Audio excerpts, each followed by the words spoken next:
Ela era invisível para ele. Até o momento em que sussurrou 3 palavras que pararam o tempo e mudaram para sempre a vida de um homem que achava que ninguém no mundo poderia surpreendê-lo. O contrato estava aberto sobre a mesa. 23 páginas impressas em papel timbrado, organizadas com a precisão de quem planejou cada detalhe por muito tempo. A caneta dourada repousava ao lado, esperando. E Eduardo Carvalho, o homem que havia construído um dos maiores grupos de investimento privado do país, começando com menos do que nada, inclinou o corpo levemente para frente. A assinatura estava a menos de 1 centímetro de existir. Foi exatamente nesse instante que ela chegou. Não fez barulho, não tropeçou, não chamou atenção. Isabela Fontes se aproximou da mesa como faz todo profissional de salão experiente, com leveza, com timing, com a consciência invisível de que sua presença ali era para servir, nunca para ser notada. Ela veio trazer a 2ª garrafa de água que havia sido solicitada minutos antes. Simples assim, rotineiro assim. E então seus olhos pousaram sobre o documento aberto diante de Eduardo, e o mundo dentro dela parou. Ela reconheceu aquele contrato. Não o documento em si, não as páginas, mas a arquitetura daquilo, a estrutura, o formato específico das cláusulas no rodapé da página 12, que ela enxergou num relance de segundo porque seu corpo inteiro se lembrou, como se lembra de uma dor antiga que nunca foi completamente embora. Isabela sabia exatamente o que estava escrito ali.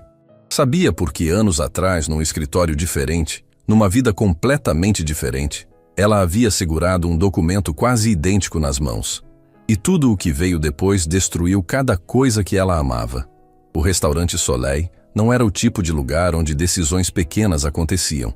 Situado no último andar de um edifício de vidro e aço, no coração financeiro da cidade, com vista para as luzes que piscavam lá embaixo como um mapa de ambições, o Soleil era o território neutro dos poderosos. Ali os contratos eram assinados entre o 2º e o 3º prato. Ali os acordos que moviam fortunas nasciam ao som discreto de talheres de prata. E ali, naquela noite, Marcos Del Vecchio havia organizado um jantar para o qual havia se preparado por muito mais tempo do que Eduardo imaginava. Marcos estava sentado do outro lado da mesa, o corpo relaxado, o sorriso no lugar certo, o copo de vinho branco girado com elegância entre os dedos. Havia algo quase teatral naquela postura. A naturalidade de quem ensaiou tanto que já não precisa mais ensaiar. Ele era o tipo de homem que sabia exatamente quanto espaço ocupar numa sala para parecer confiável. Eduardo havia aprendido isso ao longo de anos de convivência. O problema era que havia confundido aquela habilidade com honestidade. Eduardo, esse acordo vai colocar o Grupo Carvalho num patamar que nem nós dois conseguíamos imaginar quando começamos, disse Marcos, inclinando levemente o copo na direção do sócio, como um brinde já antecipado. A Ventura Capital tem os ativos que nos faltam. E nós temos o que eles precisam. É simples assim. Eduardo olhou para o documento. Havia lido as primeiras 12 páginas horas antes, no escritório, com Silvio ao lado anotando os pontos principais. A fusão parecia sólida. Os números batiam. Os advogados do grupo haviam dado o sinal verde, pelo menos para a estrutura geral do acordo. Faltava apenas a assinatura do termo de intenção. Aquele primeiro gesto formal que daria início ao processo de integração. Uma formalidade, disseram. Mas a caneta não desceu. Algo havia prendido a mão de Eduardo. Não foi um pensamento. Foi um instinto. Aquele senso antigo, construído ao longo de décadas de decisões certas e erradas, que às vezes grita sem ter palavras. Ele olhou para Marcos. Marcos sorriu. E Eduardo ficou com a caneta suspensa no ar, sem entender direito por quê. Foi nesse silêncio de fração de segundo que Isabela fez a escolha que mudaria tudo. Ela poderia ter colocado a garrafa de água na mesa e ido embora. Deveria ter feito exatamente isso. Era o seu trabalho. Era o que a mantinha empregada, o que pagava o aluguel do pequeno apartamento onde vivia com a filha, o que garantia que Beatriz pudesse continuar na escola no semestre seguinte. Isabela sabia melhor do que ninguém o preço de se envolver no que não é seu. Havia pagado esse preço uma vez. Havia pago com juros, com o corpo, com anos da sua vida. E mesmo assim, ela se inclinou, com a naturalidade de quem está apenas posicionando a garrafa do lado correto da mesa, e chegou os lábios a poucos centímetros do ouvido de Eduardo Carvalho. A voz saiu baixa, quase imperceptível. Apenas ele poderia ouvir. Não assine esse contrato. Eduardo Carvalho congelou. A caneta parou. O corpo parou. A respiração parou. 3 palavras ditas por uma garçonete que ele nunca havia visto antes na vida produziram nele o mesmo efeito que um freio de emergência num carro em alta velocidade. Não foi o tom, não foi o volume, foi a certeza. Aquelas palavras não soaram como um conselho ou como uma advertência. Soaram como um fato, como alguém que sabe, não que suspeita, que sabe. Marcos não havia ouvido. Estava olhando para o próprio telefone, verificando uma mensagem, e quando ergueu os olhos, viu Eduardo imóvel, com a caneta ainda suspensa, com uma expressão que não conseguiu decifrar imediatamente. Tudo bem? Marcos franziu levemente a testa. Eduardo não respondeu de imediato. Seus olhos foram até Isabela, que já havia se endireitado, já havia colocado a garrafa de água no lugar correto. Já estava com o rosto neutro, profissional, como se nada houvesse acontecido, como se ela não tivesse dito absolutamente nada. Mas havia algo nos olhos dela, uma intensidade quieta, sólida, que não combinava com a frieza que ela tentava exibir. Era o olhar de quem carrega uma verdade pesada demais para ficar parada. Do outro lado do salão, Renata Quadros havia visto tudo. Não havia ouvido, mas havia visto. Com os anos que tinha naquele trabalho, Renata havia desenvolvido uma sensibilidade quase sobrenatural para os silêncios que importavam. E o que ela havia acabado de presenciar, aquela inclinação mínima, aquele momento suspenso, aquela caneta que não desceu, era o tipo de coisa que não se esquece. Ela observou Isabela se afastar da mesa com passos regulares e sentiu o estômago apertar. Conhecia bem aquela funcionária. Sabia da vida que ela havia deixado para trás para estar ali. E sabia, com aquela certeza silenciosa das pessoas que prestam atenção, que Isabela havia acabado de fazer algo muito maior do que servir água. Silvio, sentado numa mesa lateral com o notebook aberto, esperando ser chamado, também havia notado a pausa de Eduardo. Ergueu os olhos da tela. Viu a expressão do patrão. Viu Marcos aguardando com o sorriso ainda no lugar. Viu a caneta que não havia descido. E ficou quieto, como sempre ficava. Mas desta vez, com o coração disparado sem entender bem o motivo. Eduardo. A voz de Marcos ficou um tom mais firme. Não era impaciência ainda. Era o prenúncio dela. O jantar foi ótimo. Os números estão na mesa. Os advogados já liberaram. O que está acontecendo? Eduardo baixou a caneta lentamente. Não a colocou sobre o contrato. Colocou ao lado, paralela ao documento, com um cuidado que parecia deliberado demais para ser casual. Preciso reler uma coisa, disse ele. Você já leu, respondeu Marcos, e pela primeira vez naquela noite, algo no sorriso dele ficou 1 milímetro fora do lugar. Apenas 1 milímetro. Mas Eduardo, que havia passado décadas aprendendo a ler o que as pessoas escondem por trás do que mostram, percebeu. Vou reler assim mesmo. Marcos recostou na cadeira, bebeu um gole de vinho, cruzou as mãos sobre a mesa com uma paciência que tinha o formato exato de quem está fingindo tê-la. Claro, fique à vontade. Eduardo abriu o contrato na página 12. Ele não sabia exatamente o que estava procurando. Não havia tido tempo de processar o que a garçonete havia dito. Não havia tido tempo nem de decidir se devia levar aquilo a sério. Mas havia algo nele que não conseguia ignorar aquela voz. Aquela certeza. Começou a ler as cláusulas do rodapé com uma atenção diferente, mais lenta, mais funda. E quanto mais lia, mais uma sensação estranha se instalava no centro do peito. Aquela sensação que antecede a descoberta de algo que vai mudar tudo antes que a mente racional seja capaz de nomear o quê. Eduardo ergueu os olhos. Procurou Isabela no salão. Ela estava a alguns metros de distância de costas, organizando uma mesa vizinha. Ele não precisou levantar a voz. Com licença. Ela se virou. Os olhos de Isabela encontraram os dele com uma calma que não parecia indiferença. Parecia preparo. Pode vir aqui um momento? Renata, do outro lado do salão, prendeu a respiração. Marcos Del Vecchio descruzou as mãos sobre a mesa. Isabela caminhou até lá. Parou ao lado de Eduardo com a postura correta, profissional, as mãos unidas à frente. Não havia medo visível no rosto dela. Havia algo mais difícil de sustentar do que o medo. Havia convicção. "O que você quis dizer?" Eduardo perguntou, a voz baixa, direta, sem cerimônia. Não era uma pergunta agressiva. Era a pergunta de um homem que está genuinamente precisando de uma resposta. Marcos se inclinou para a frente. "Eduardo, do que você está falando? Quem é essa mulher?" Eduardo não olhou para Marcos. Manteve os olhos em Isabela.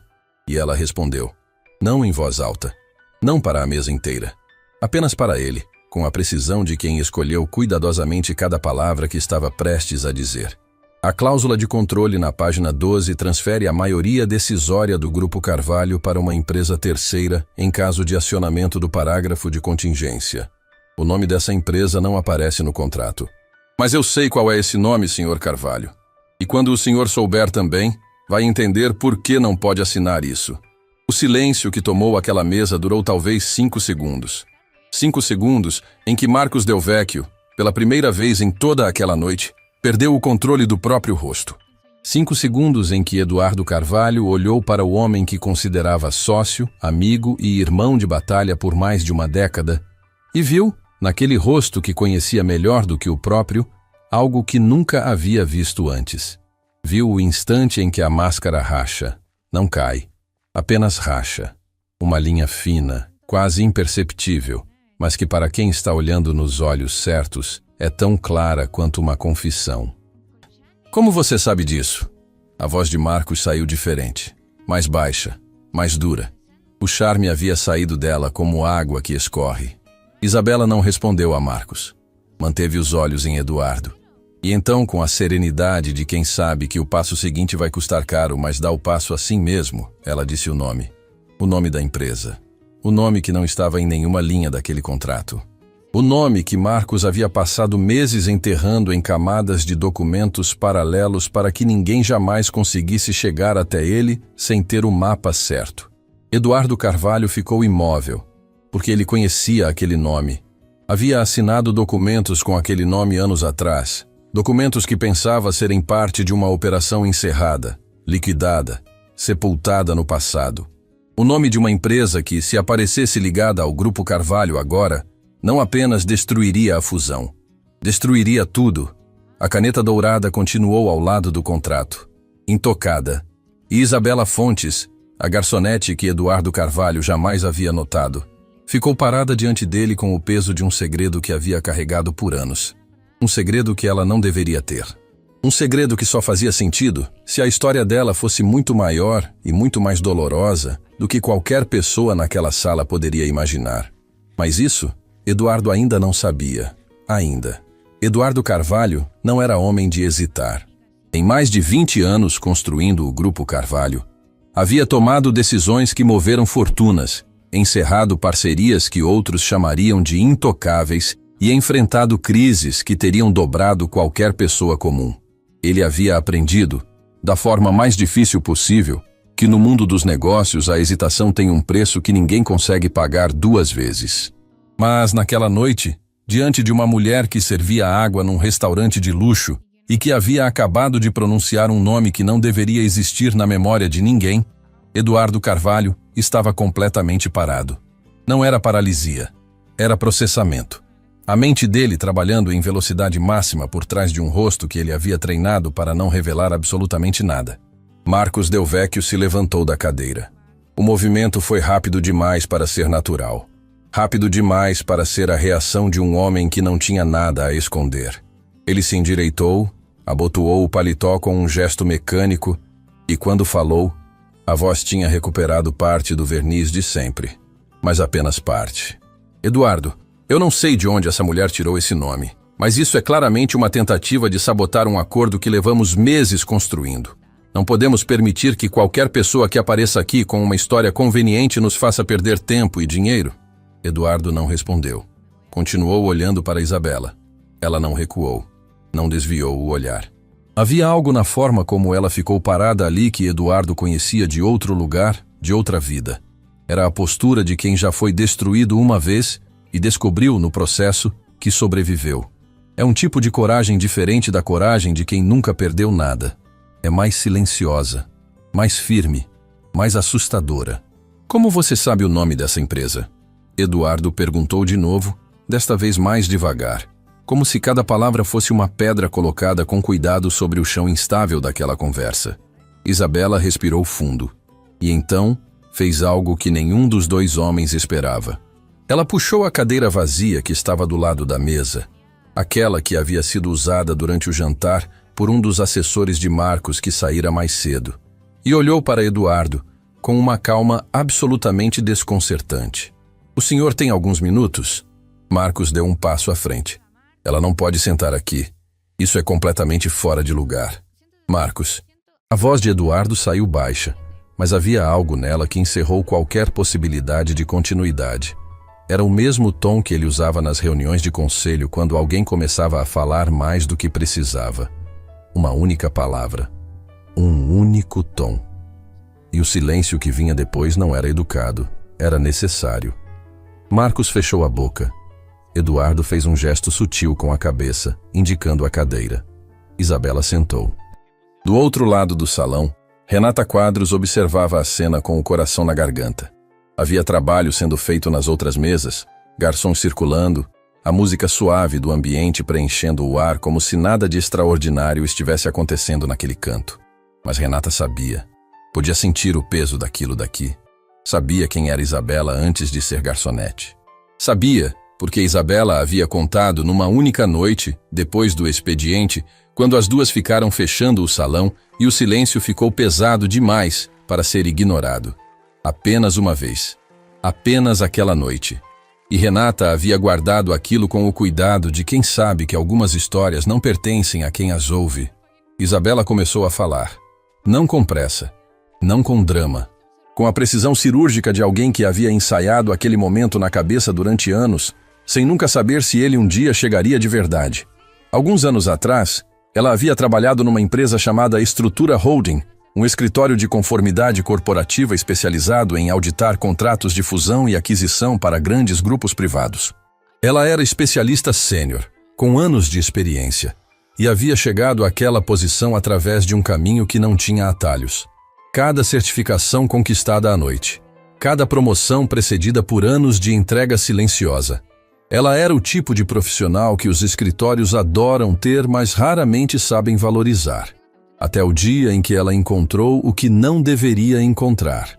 Durante uma auditoria de rotina, Isabela identificou uma estrutura societária irregular, enterrada em 3 camadas de documentos paralelos.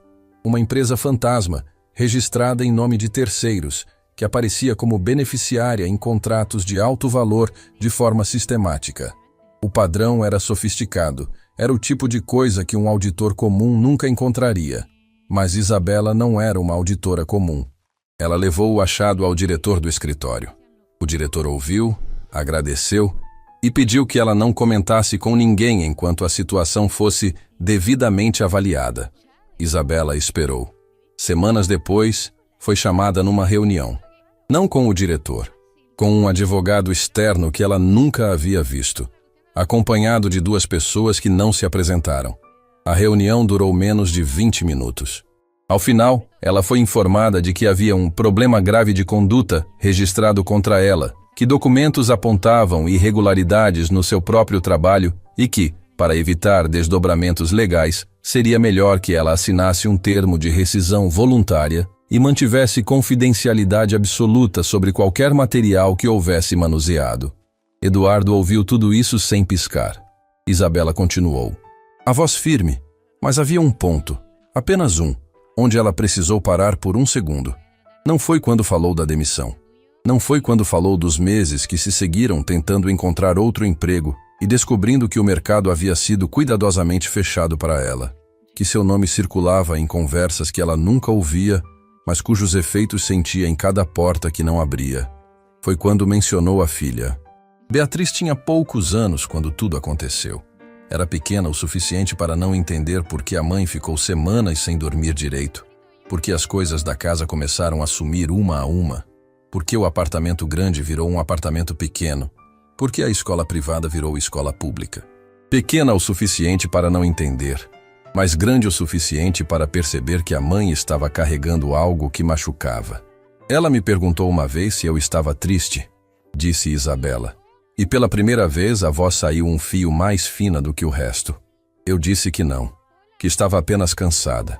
Ela olhou para mim daquele jeito que as crianças olham quando sabem que você está mentindo, mas decidem não insistir por gentileza. E aquilo doeu mais do que qualquer coisa que aquelas pessoas fizeram. Eduardo ficou em silêncio por um momento. Depois perguntou, com uma calma que não era distância, era respeito. E o nome da empresa? Como você chegou até ele? Isabela abriu levemente as mãos sobre a mesa, como quem mostra que não está escondendo nada. Antes de ser retirada do escritório naquele dia, ela havia fotografado um único documento. Não por estratégia, por instinto. O tipo de instinto que nasce em pessoas que aprenderam que a verdade desaparece com facilidade quando incomoda as pessoas poderosas. Era um rascunho, não um documento oficial. 2 páginas com anotações à mão que continham a estrutura societária que ela havia mapeado, incluindo o nome da empresa beneficiária que aparecia no centro de tudo. Ela havia guardado aquelas fotografias. Havia carregado aquele peso por anos, sem saber o que fazer com ele, sem ter para quem levar, sem ter força suficiente para travar uma batalha que sabia que perderia sozinha.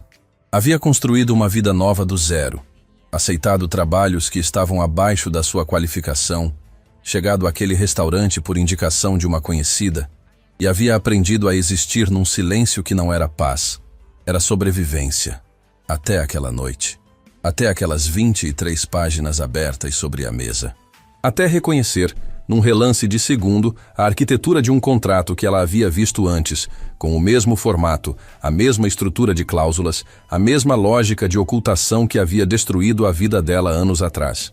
Eu não sei se o senhor está envolvido nisso ou se é uma vítima, disse Isabela, olhando diretamente para Eduardo. Mas sei que esse contrato foi montado para transferir o controle da sua empresa para pessoas que o senhor provavelmente nem sabe que existem. E sei que quando isso acontecer, vai ser tarde demais para desfazer. Marcos Del Vecchio havia ficado parado durante toda aquela fala. De pé, a alguns passos da mesa, com o copo de vinho ainda na mão que ele havia esquecido de pousar. O rosto dele havia passado por transformações sutis que qualquer pessoa menos atenta teria perdido. Havia começado com irritação controlada. Depois veio algo parecido com cálculo. Depois, por um brevíssimo instante, algo que se pareceu perigosamente com um reconhecimento. Quando ele falou, a voz havia mudado de registro de novo. Não era mais o sócio confiante do jantar. Era outra coisa, mais fria, mais plana.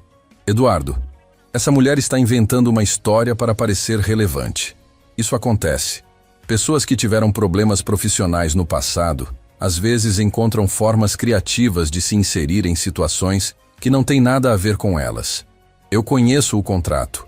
Eu supervisionei cada linha. Não existe nenhuma empresa oculta. Não existe nenhuma transferência de controle. E eu não vou ficar aqui sendo acusado por alguém que serve água nesse restaurante. O silêncio que veio depois foi de um tipo específico. O tipo que acontece quando uma frase é dita e as palavras pousam no ar com um peso que ninguém planejou. Silvio, que havia se aproximado discretamente da mesa, ao perceber que a situação havia mudado de natureza, prendeu a respiração. Renata, do outro lado do salão, fechou os olhos por um segundo. Isabela não reagiu da forma que Marcos esperava. Não ficou vermelha. Não rebateu. Não se levantou. Apenas o olhou com aquela mesma calma sólida que havia sustentado desde o início. E disse uma única coisa.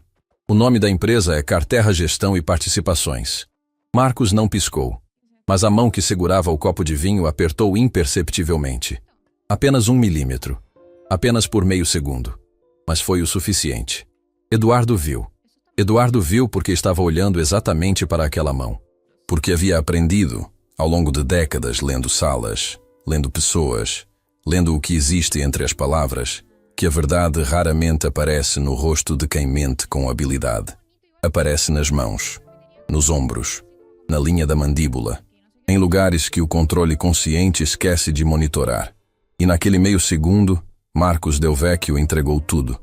Eduardo se levantou devagar, pegou o contrato de cima da mesa, Fechou as 23 páginas com um gesto tranquilo, como quem fecha um livro que decidiu não terminar. Depois olhou para Marcos com uma expressão que não era raiva, não era traição, não era nenhuma das emoções que uma pessoa comum esperaria ver naquele momento. Era luto. O luto silencioso e devastador de quem acaba de entender que perdeu algo que pensava ser sólido e descobre que nunca foi real. Eu vou precisar que você me explique muita coisa, disse Eduardo. Mas não aqui, e não hoje à noite. Marcos abriu a boca, fechou. O charme havia ido embora de vez. Eduardo se virou para Isabela, que havia se levantado da cadeira com a mesma compostura com que havia sentado. Ele ficou olhando para ela por um momento, como quem tenta calcular o peso do que aquela mulher havia feito, o que havia custado, o que havia arriscado. Eu preciso daquelas fotografias, disse ele. Se você ainda as tiver. Isabela o olhou por um longo segundo.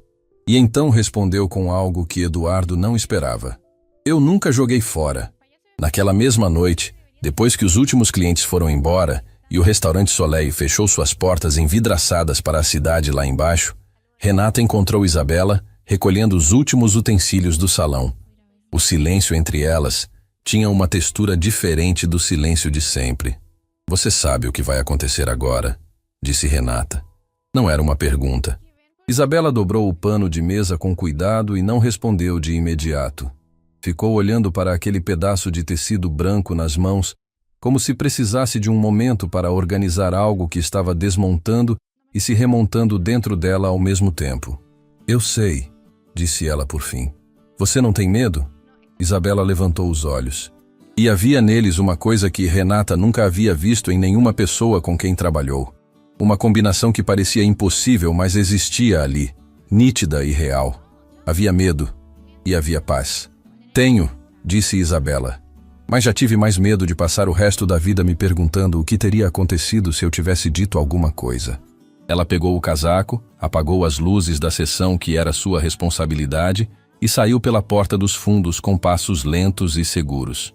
Do lado de fora, a cidade continuava. As luzes piscavam lá embaixo como um mapa de ambições que não sabia que acabava de mudar.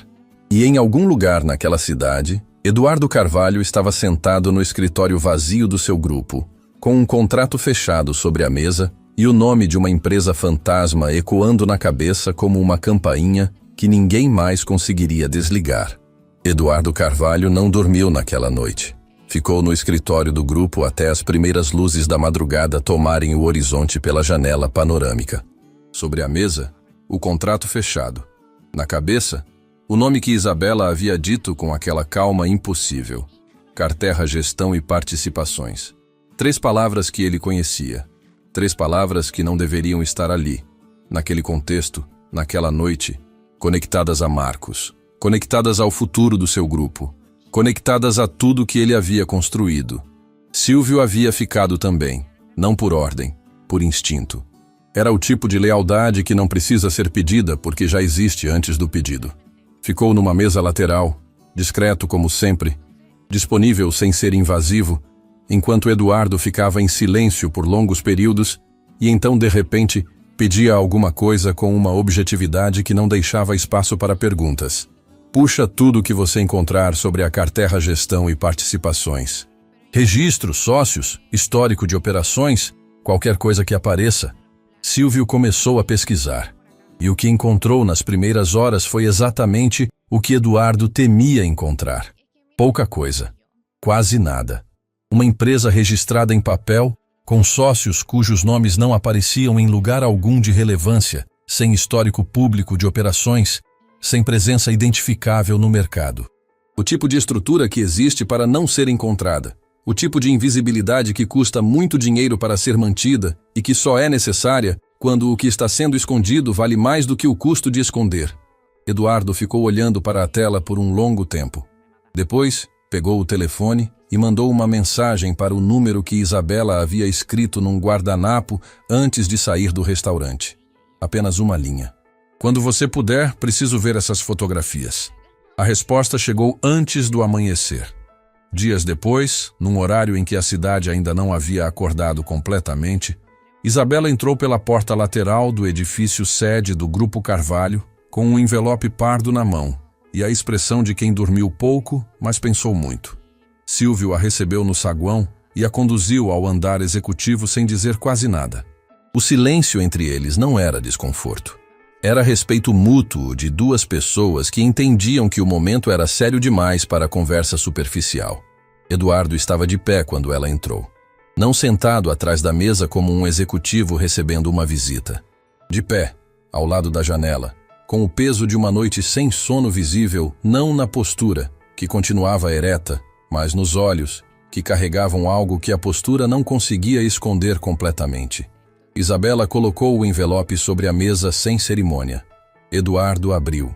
Dentro havia 6 fotografias impressas em papel comum, com a qualidade levemente granulada de quem fotografou um documento com pressa, com a mão trêmula talvez, ou com o coração disparado.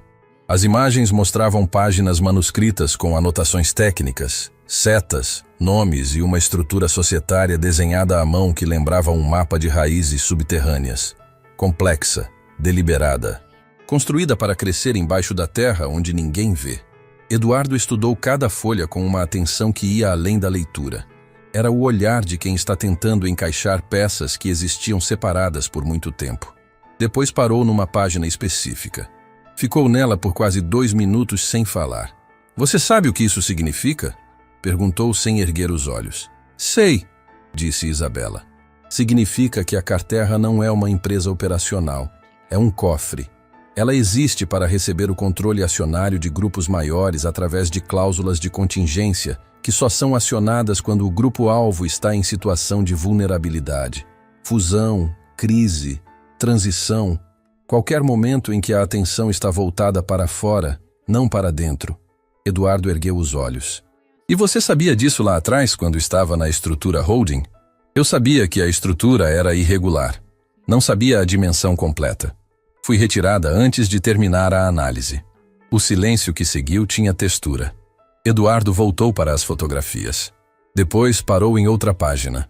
Desta vez o que mudou não foi apenas a expressão, foi o corpo inteiro. Uma tensão sutil que começou nos ombros e desceu pela coluna como corrente elétrica. Havia um nome no canto inferior da última página, escrito à mão, diferente dos outros, como se fosse uma anotação posterior, acrescentada com pressa. Um nome que não era da Carterra. Não era de nenhuma das empresas listadas na estrutura societária. Era um nome pessoal. E Eduardo conhecia esse nome. Não era Marcos. Era alguém acima de Marcos. Silvio, que havia ficado discretamente à distância durante a conversa, percebeu a mudança em Eduardo antes de qualquer palavra ser dita. Havia trabalhado ao lado daquele homem por anos suficientes para ler o que o rosto dele não mostrava.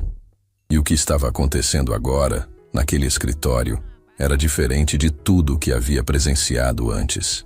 "Você precisa de água?" perguntou Silvio, dirigindo-se a Isabela, porque era a única coisa útil que conseguia oferecer naquele momento. Isabela acenou que não com a cabeça, os olhos em Eduardo. "Quem escreveu esse nome aqui?" Eduardo perguntou por fim, a voz tão controlada que parecia esforço consciente mantê-la assim. "O diretor do escritório. Na reunião em que me apresentou o rascunho para que eu formalizasse a análise. Ele não sabia que eu havia fotografado antes. E você nunca soube o que esse nome representava nessa estrutura?"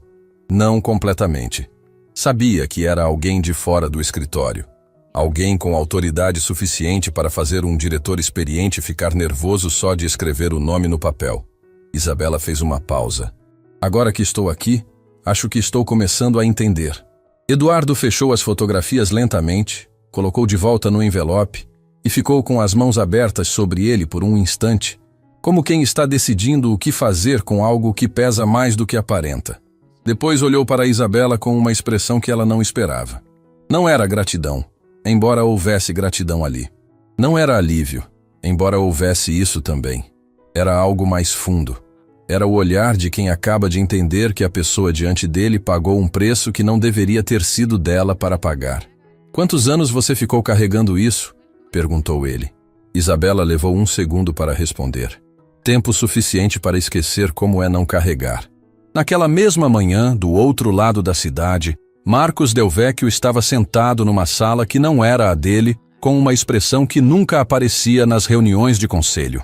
A sala pertencia a um escritório de advocacia que não tinha placa na porta, no 10º andar de um edifício que parecia propositalmente sem graça para não chamar atenção. O tipo de lugar que existe precisamente para não ser lembrado. Do outro lado da mesa, um homem mais velho o ouvia com a paciência de quem não tem pressa, porque nunca precisou ter.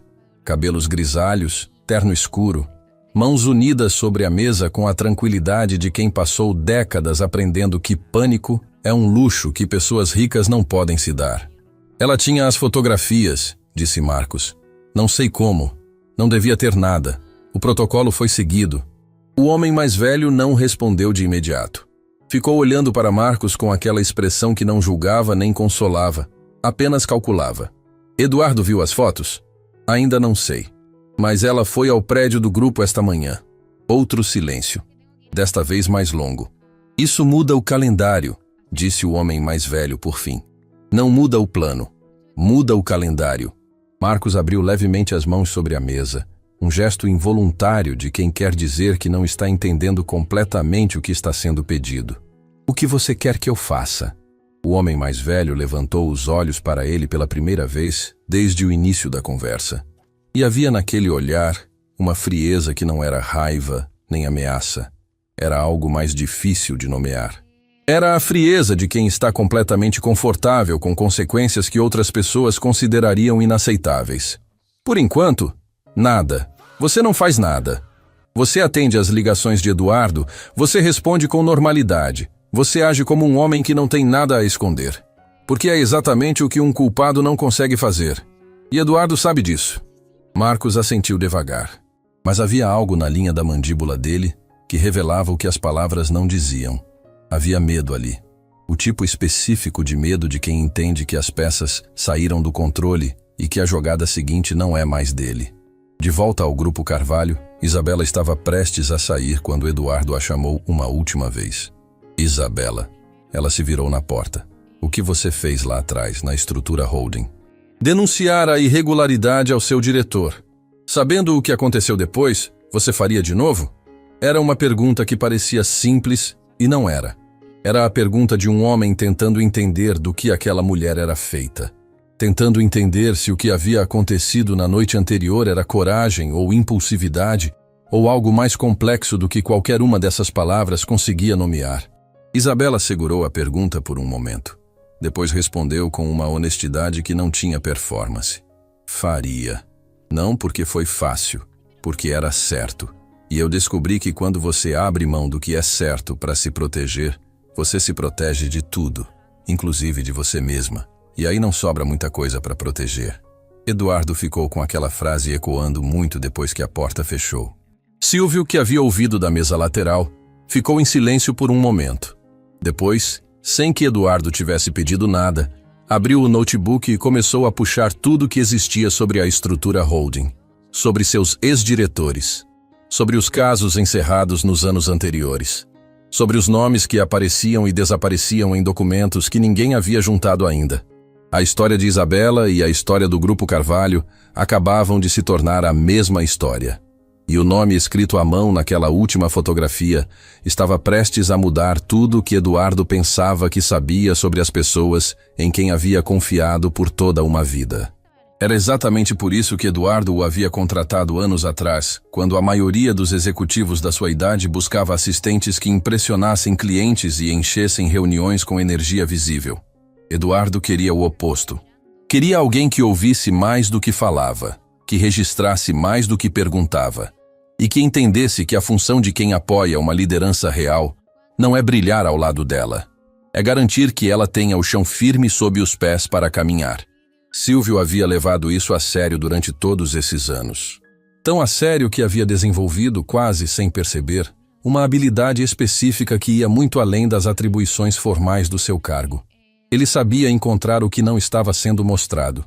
Naquela manhã, depois que Isabela saiu e Eduardo ficou em silêncio diante da janela com um envelope de fotografias na mão, Silvio começou a puxar os fios que ninguém havia pedido para ele puxar. Não por curiosidade, por lealdade. A lealdade específica de quem entende que proteger alguém às vezes significa fazer o que essa pessoa ainda não tem condições de fazer por si mesma. Começou pela estrutura holding. Encontrou o registro da empresa, os diretores listados no período em que Isabela havia trabalhado lá, os casos de rescisão contratual do mesmo ano. Depois foi para os contratos públicos que a empresa havia operado. Depois para os sócios secundários, aqueles nomes que aparecem em documentação corporativa com percentuais mínimos, quase invisíveis, mas que existem por algum motivo que raramente é inocente. E foi num desses nomes secundários, enterrado na terceira camada de uma estrutura societária da estrutura holding, que Silvio encontrou o primeiro fio que conectava o passado de Isabela diretamente ao presente do Grupo Carvalho. O nome era Del Vecchio, não Marcos, um familiar. Alguém do mesmo sobrenome que havia participado como sócio minoritário da estrutura holding, exatamente no período em que Isabela trabalhava lá. Alguém que havia saído da sociedade poucos meses depois do episódio que destruiu a carreira dela. Silvio ficou olhando para aquele nome por um longo tempo. Depois imprimiu tudo, organizou as páginas com a precisão que definia cada coisa que fazia e colocou o material sobre a mesa de Eduardo sem dizer uma palavra. Eduardo leu. E o luto que havia aparecido no restaurante na noite anterior voltou, desta vez com outro nome, mais fundo, mais antigo. A reunião entre Eduardo e Marcos aconteceu 2 dias depois, numa sala de reuniões do Grupo Carvalho, que Eduardo havia escolhido especificamente por não ter janelas para o corredor externo. Apenas os dois, sem advogados, sem assessores, sem a encenação que acompanha os confrontos que precisam de testemunhas. Marcos chegou com o mesmo terno impecável de sempre, o cabelo no lugar, a postura de quem havia praticado a normalidade no espelho antes de sair de casa. Eduardo reconheceu o esforço. Havia visto aquele esforço antes, em outros rostos, em outras situações, e sabia exatamente o que ele cobria. Ficaram sentados um de frente para o outro por um momento antes de qualquer palavra. O tipo de silêncio que só existe entre pessoas que se conhecem bem o suficiente para saber que nenhuma das duas quer começar, porque quem começa assume o peso de nomear o que está ali. Eduardo começou. Não com acusação, não com documentos espalhados sobre a mesa para intimidar. Começou com uma pergunta simples, feita com a voz baixa de quem não precisa de volume para ser ouvido. Quanto tempo, Marcos? Marcos abriu a boca. Fechou. O charme não apareceu desta vez porque havia sido convocado tarde demais e o músculo que o produzia estava exausto. Eduardo, eu preciso explicar algumas coisas que parecem piores do que são. Quanto tempo? Eduardo repetiu. A mesma voz, o mesmo volume, a mesma paciência absoluta que era, na verdade, a forma mais devastadora de pressão que ele conhecia. O silêncio de Marcos durou o suficiente para ser uma resposta. Eduardo abriu a pasta que estava à sua frente e deslizou sobre a mesa a folha que Silvio havia preparado.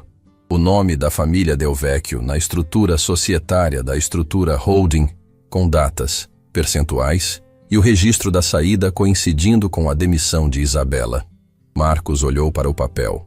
E pela primeira vez em toda aquela situação, o que apareceu no rosto dele não foi cálculo, não foi charme, não foi a frieza que havia demonstrado no restaurante. Foi algo que Eduardo não esperava ver. Foi cansaço. O cansaço profundo e silencioso de quem carregou algo pesado por muito tempo e, finalmente, sem planejamento, sem permissão, sem querer, pousou o peso no chão.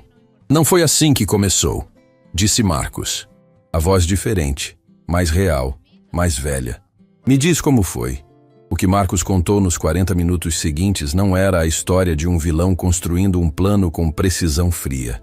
Era a história muito mais comum, e por isso muito mais triste, de um homem que havia tomado uma decisão pequena num momento de pressão, havia aceitado uma facilidade que não deveria ter aceitado, e havia descoberto que certas portas, quando abertas por dentro, só fecham por fora.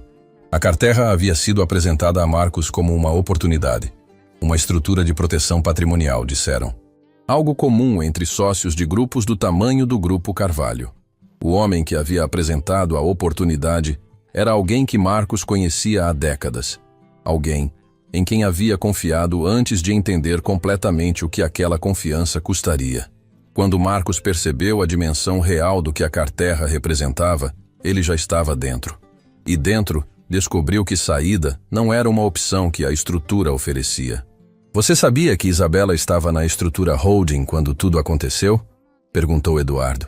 Marcos fechou os olhos por um segundo. Não diretamente. Soube depois. Quando soube, já era tarde. Tarde para ela não era tarde para você fazer alguma coisa.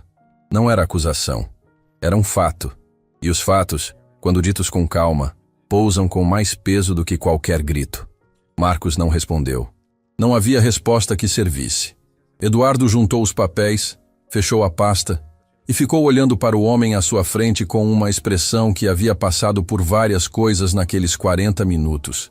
E havia chegado a um lugar que não era raiva, não era perdão. Era algo no intervalo entre os dois que não tinha nome fácil. Quem é o homem do escritório sem placa? Perguntou Eduardo. Marcos levantou os olhos. O homem que você foi ver depois do jantar, cabelos grisalhos, terno escuro, escritório no 10º andar de um prédio que não quer ser lembrado. A expressão de Marcos mudou. Não de surpresa, porque Marcos havia aprendido há muito tempo a controlar surpresa. Mudou de outra coisa. De uma apreensão específica que Eduardo havia visto antes, apenas em pessoas que compreendem que o perigo que enfrentam não é abstrato. Como você sabe disso? Eduardo não respondeu, porque a resposta era Silvio, e Silvio era o tipo de recurso que você não revela até precisar. O nome, disse Eduardo apenas. Marcos ficou em silêncio por um tempo que parecia maior do que era. Depois disse o nome, e Eduardo Carvalho, que havia ficado imóvel quando Isabela pronunciou o nome da Carterra no restaurante, que havia ficado imóvel quando encontrou o nome da família Del Vecchio na estrutura societária, desta vez não ficou imóvel. Se levantou. Caminhou até a janela. Ficou de costas para Marcos por quase 1 minuto, porque o nome que Marcos havia dito era o nome de um homem que Eduardo conhecia há 30 anos. Um homem que havia estado no início de tudo, que havia sentado à mesa quando o Grupo Carvalho era apenas uma ideia num papel, que havia assinado como testemunha num contrato que Eduardo considerava o primeiro documento real da sua história profissional. Era o nome de alguém que Eduardo havia considerado, durante décadas, um dos pilares da própria vida.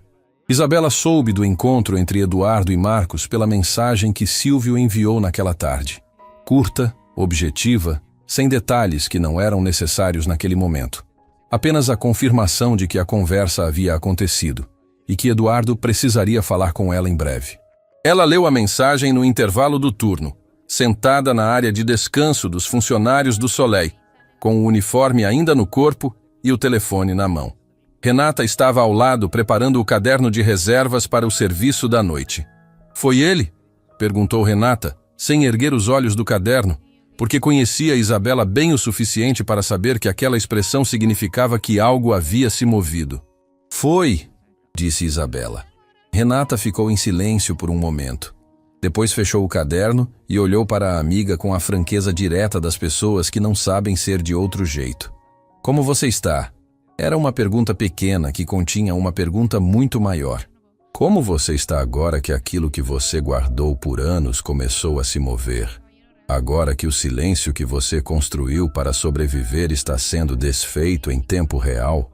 Agora que a vida que você reconstruiu com tanto custo está sendo sacudida pela mesma verdade que a destruiu uma vez? Isabela colocou o telefone no bolso.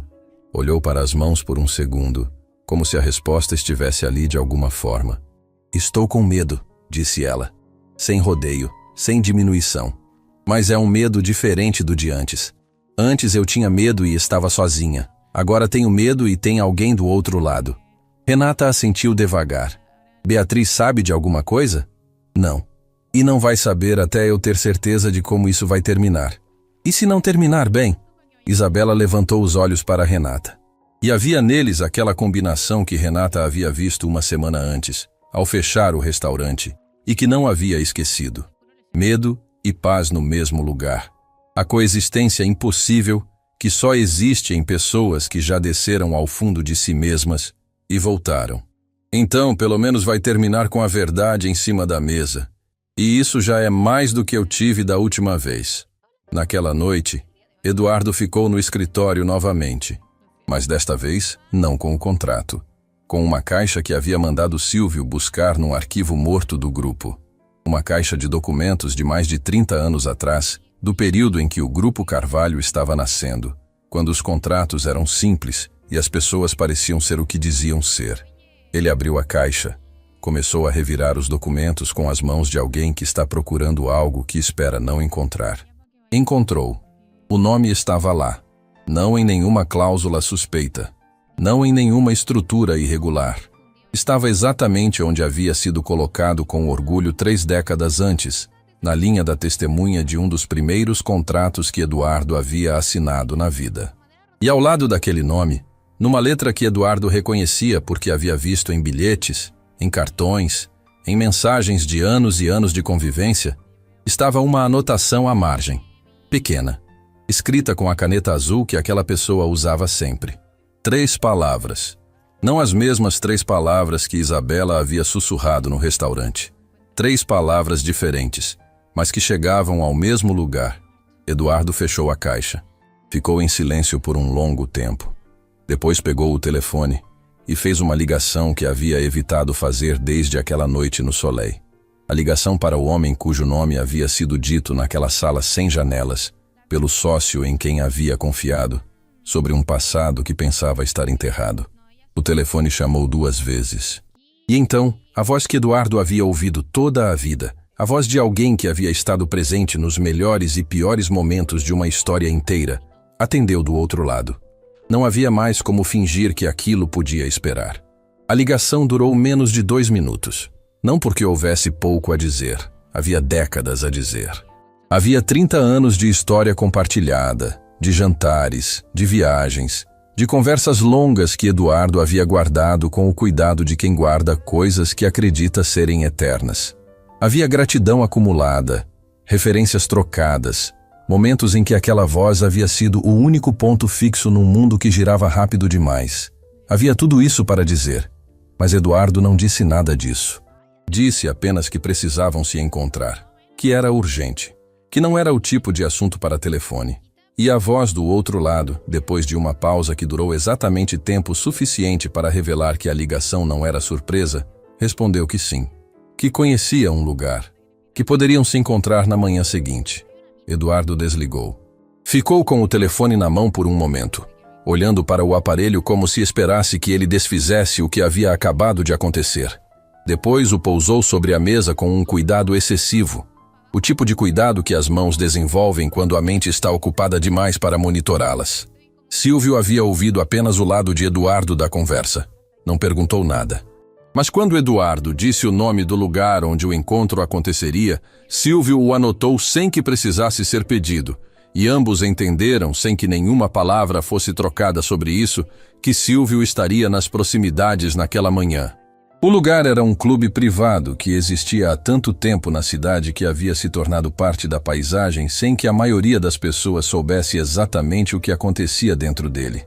Discreto por tradição, frequentado por pessoas que haviam aprendido que os lugares que não chamam atenção são justamente os que mais importam.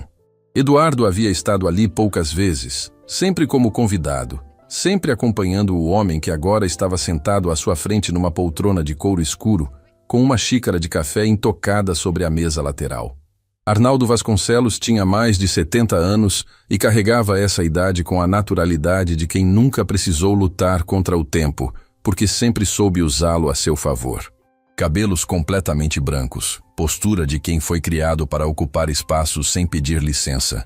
Mãos que descansavam sobre os joelhos com uma tranquilidade que Eduardo, naquela manhã, encontrava mais perturbadora do que qualquer nervosismo poderia ser. Ele havia sido o primeiro investidor externo do Grupo Carvalho. O homem que, quando Eduardo era jovem e o grupo era apenas uma aposta num mercado que ainda não sabia o que fazer com ele, havia chegado com capital, com rede e com aquela confiança serena que faz uma pessoa acreditar que talvez seus sonhos não sejam exagero. Eduardo havia construído sobre aquela confiança. Havia agradecido aquela confiança em discursos, em jantares, em conversas privadas que guardava como patrimônio pessoal.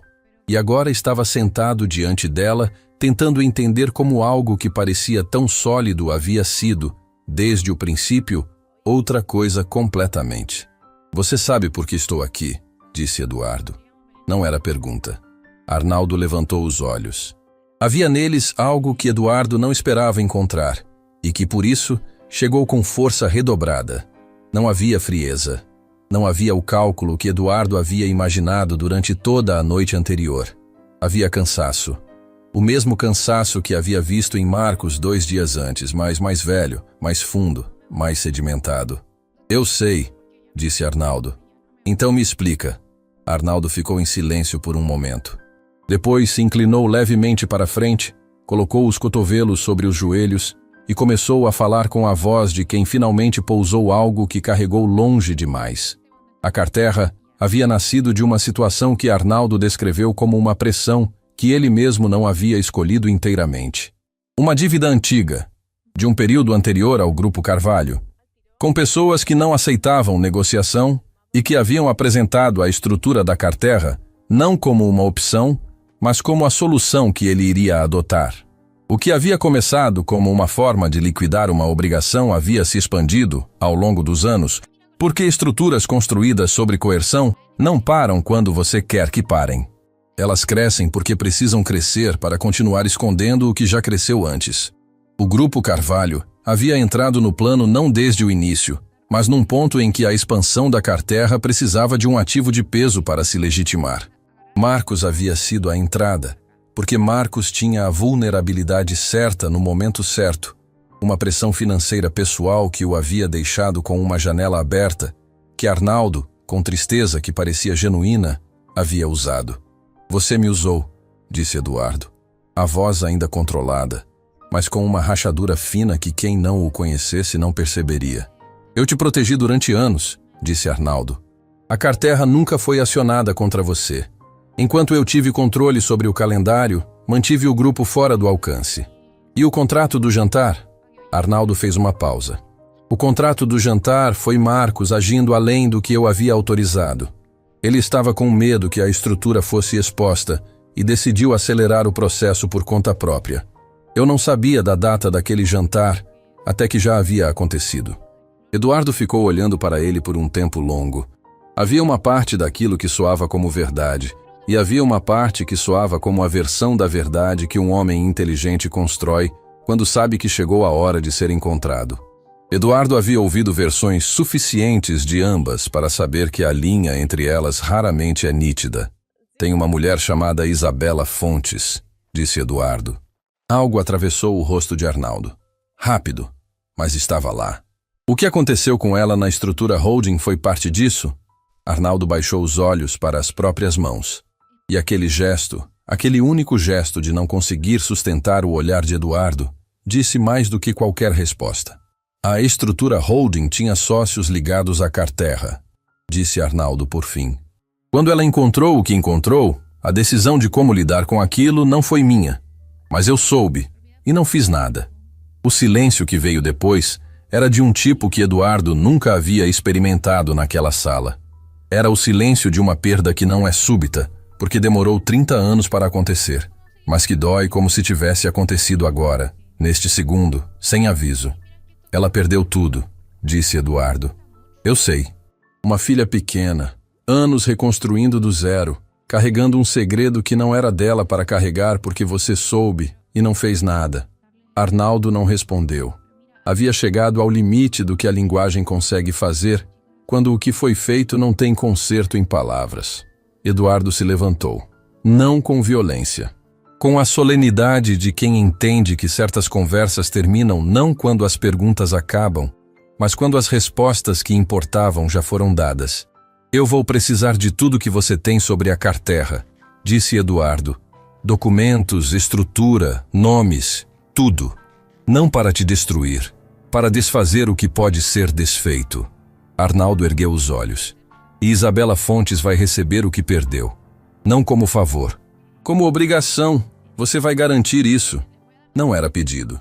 Era a única oferta que Eduardo estava colocando sobre aquela mesa. E ambos sabiam que era a última. Isabela estava dando o turno do almoço no Soleil, quando Silvio entrou pela porta principal e pediu para falar com ela. Renata viu da gerência, reconheceu o rosto do homem de um dia anterior quando havia chegado para buscar Isabela, e fez um sinal discreto liberando a funcionária por alguns minutos. Eles ficaram no corredor lateral, longe do movimento do salão. Silvio foi direto. Havia aprendido com Eduardo que respeitar o tempo de uma pessoa significa não enrolar o que precisa ser dito. O Sr. Carvalho se encontrou com Arnaldo Vasconcelos esta manhã. A conversa confirmou o que as fotografias mostravam e foi além. O Sr. Vasconcelos reconheceu o que aconteceu com você na estrutura holding. E o Sr. Eduardo garantiu que você vai ser compensada pelo que perdeu. Isabela ficou parada. O corredor lateral do Soleil tinha uma janela pequena que dava para o recuo do edifício, e a luz que entrava por ali era de um tipo que não era bonita, era apenas honesta. A luz crua e direta de quem não tem compromisso com elegância. Compensada como? Perguntou ela.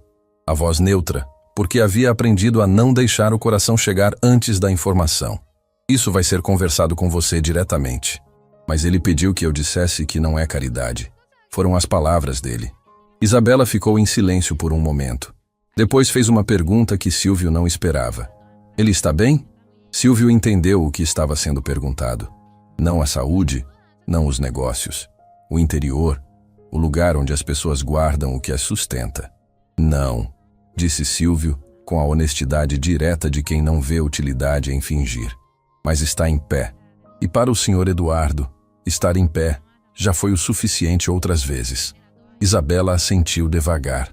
Havia uma coisa que ela precisava fazer antes de qualquer conversa sobre compensação, sobre documentos, sobre os passos seguintes que Silvio certamente já estava organizando na cabeça enquanto falava.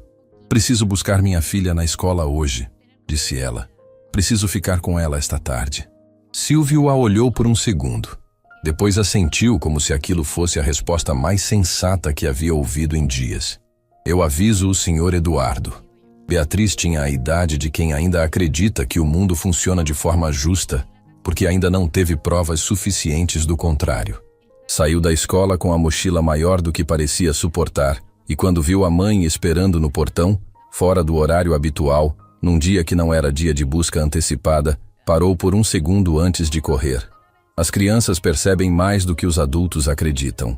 Percebem quando a presença de alguém carrega um peso diferente, quando o abraço dura mais do que o normal, quando os olhos da pessoa que amam estão olhando para elas com uma intensidade que não é preocupação, é gratidão. O tipo de gratidão que só aparece quando alguém esteve perto de perder algo e se lembrou do que realmente importava. Beatriz deixou a mochila escorregar do ombro e abraçou a mãe sem perguntar nada. Isabela fechou os olhos. Ficou com os braços em volta daquela criança que havia crescido vendo a mãe reconstruir o mundo com as próprias mãos. Que havia aprendido sem que ninguém ensinasse explicitamente que força não faz barulho. Que havia feito uma pergunta anos atrás sobre tristeza e aceitado uma resposta incompleta, com uma gentileza que doía até hoje. Naquele momento, no portão daquela escola, com a tarde começando a esfriar e o movimento de outras crianças e outros pais ao redor, Isabela entendeu uma coisa que havia estado construindo dentro dela desde a noite do restaurante, sem que ela conseguisse nomear completamente. Ela não havia voltado para se vingar.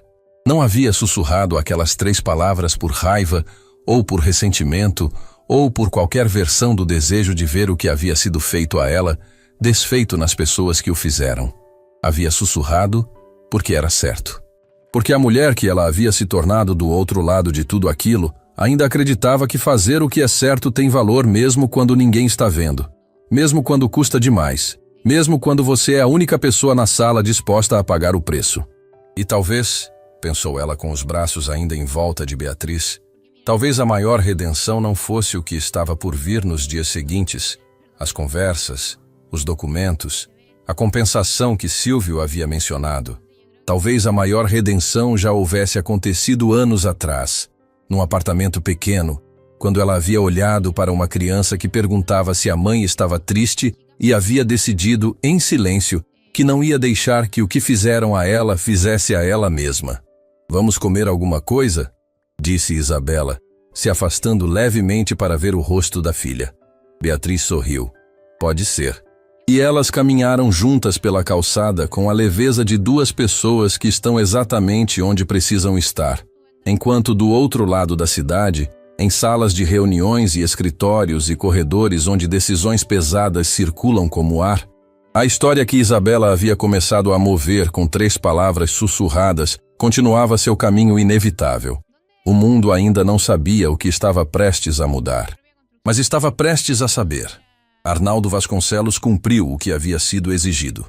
Não com pressa, não com a generosidade de quem faz o bem por vontade, com a lentidão pesada de um homem que passou décadas construindo paredes e agora se via obrigado a derrubá-las tijolo por tijolo, expondo tudo o que havia ficado do lado de dentro durante todo esse tempo. Levou alguns dias. E quando os documentos chegaram ao escritório do Grupo Carvalho, chegaram num volume que surpreendeu até Silvio, que havia aprendido a não se surpreender com nada. Eram contratos, registros societários, comunicações internas, estruturas em camadas que precisavam ser lidas na ordem certa para fazer sentido. Silvio passou 2 dias organizando o material antes de apresentá-lo a Eduardo, porque sabia que o impacto de uma informação depende não apenas do conteúdo, mas da forma como ela é recebida, e que Eduardo precisava receber aquilo com clareza suficiente para agir, não com volume suficiente para paralisar. Foi nessa organização que a peça que faltava finalmente apareceu. Aventura Capital, a empresa que Marcos havia apresentado como parceira ideal para a fusão, não era uma empresa independente, era uma subsidiária. Uma camada operacional criada especificamente para dar aparência legítima a movimentações que a Carterra não poderia fazer diretamente sem chamar atenção. Aventura Capital era o rosto visível. A Carterra era a estrutura invisível. E entre as duas, havia um sistema de transferência que, acionado pelo parágrafo de contingência do contrato que Eduardo quase havia assinado naquela noite no Soleil, teria movido o controle majoritário do Grupo Carvalho para dentro da Carterra em menos de 90 dias, sem que nenhum tribunal conseguisse desfazer a operação depois de concluída. Eduardo leu aquela parte 2 vezes. Não porque não havia entendido na primeira, porque precisava que a dimensão completa daquilo assentasse em algum lugar dentro dele antes de continuar. Tudo havia sido construído em torno daquele jantar. O convite aparentemente natural, o restaurante escolhido por Marcos, a data, o horário, a pressão sutil para que a assinatura acontecesse naquela noite sem ser levada para revisão posterior. Cada detalhe havia sido calculado.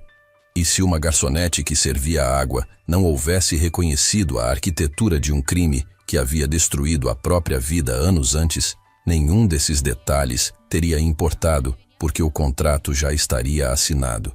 Eduardo fechou a pasta. Ficou em silêncio por um tempo. Depois disse para Silvio, com uma calma que era resolução, não distância: chama o jurídico, hoje.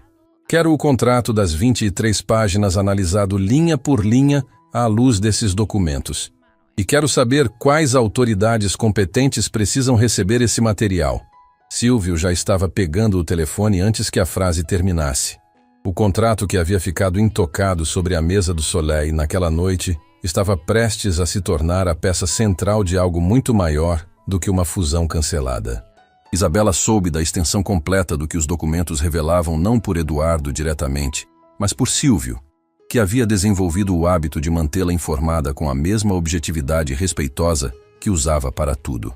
Ele apareceu no Soleil numa manhã tranquila, antes do movimento do almoço, e contou o que havia sido encontrado com a precisão de quem entende que essa mulher merecia saber a verdade completa, não uma versão filtrada para poupar sensibilidades.